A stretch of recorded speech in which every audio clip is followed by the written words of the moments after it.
یہ چھپا رہے ہیں چیزیں. پرابلم یہ ایم کیو ایم والے, ان کی نیت جو ہے نا, مجھے تھوڑی سی پرابلم ہے.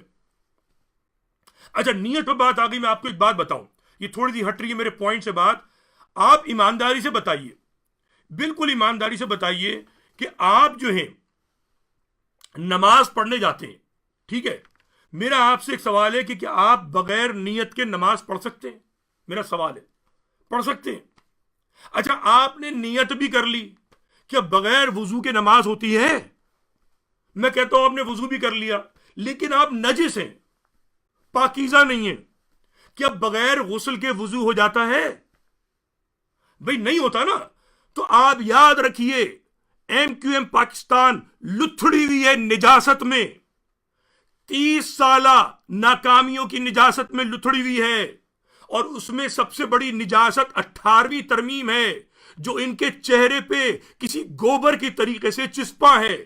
اس کو دھونا ہوگا, اس کو صاف کرنا ہوگا, وضو کرنا ہوگا, معافی مانگنی ہوگی مہاجر قوم سے, مجھ سے نہیں, کسی سے ذات سے نہیں. میں سزا کا بھی نہیں کہہ رہا, میں یہ بھی نہیں کہہ رہا کہ تمہارے ہاتھ کاٹے جائیں, میں یہ بھی نہیں کہہ رہا کہ تمہیں برطرف کیا جائے, میں یہ بھی نہیں کہہ رہا کہ تم تنظیم چھوڑ دو, میں یہ بھی نہیں کہہ رہا کہ تم معطل ہو جاؤ. میں صرف یہ کہہ رہا ہوں کہ اپنی قوم سے معافی تو مانگو یار.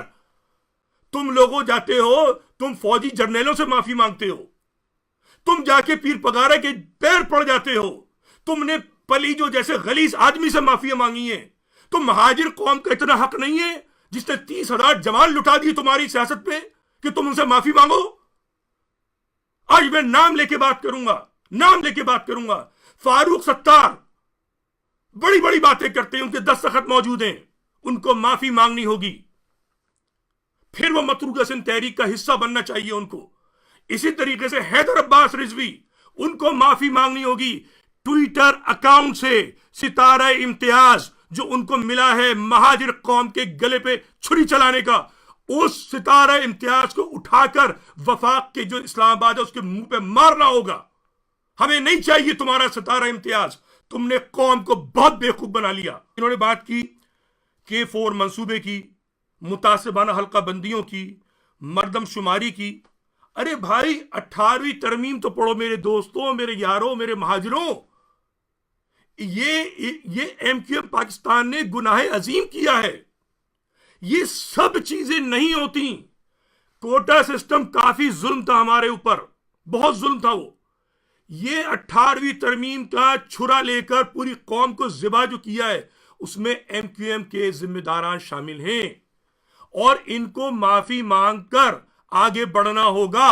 اگر یہ معافی نہیں مانیں گے تو ہماری قوم آگے نہیں بڑھ سکتی. جب تک کہ یہ وضو نہیں کریں گے, مہاجروں کی نماز نہیں ہونے والی اور بخشش نہیں ہونے والی. بتا رہا ہوں میں آپ کو, یہ تہجد پڑھ لیں, یہ عشاء پڑھ لیں, مغرب پڑھ لیں, یہ مہاجر قومیت کی بقا کی نماز ہے. اس نماز میں اس 18ویں ترمیم کی غلاظت کو صاف کر کے پھینکنا ہوگا. جب تک یہ غلاظت چمٹی ہوئی ہے, نہ 4K کے منصوبے میں پانی آئے گا, نہ بلدیہ کو بجٹ ملے گا, نہ KDA کے اندر مہاجر بھرتی ہوں گے, نہ بلڈنگ اتھارٹی سندھ حکومت دے گی. جس دن آپ نے کھڑے ہو کر کھل کے کہا کہ ہم نے غلطی کی تھی, ہم نے ظلم کیا تھا اپنی قوم پر, مگر آج ہم ثابت قدم ہیں, اور آج ہم اپنے گناہوں کی معافی چاہتے ہیں, قوم ہمیں معاف کرے. ہم اپنے کارکنان کو یرغمال نہیں بنائیں گے. ہم نے مشکل سے 4,000 لوگوں کو تو نوکریاں دی ہیں, بقول ان کے صرف میرٹ کی بنیاد پر, جبکہ وہ بے غیرت ڈکیت جو ہیں 4 لاکھ لوگوں کو نوکریاں دے چکے, مہاجر دشمنوں کو. تو خدا را معافی مانگو, اور جتنے لوگ ہیں ان سے معافی منگوائیں. یہ میں بات صاف کر رہا ہوں.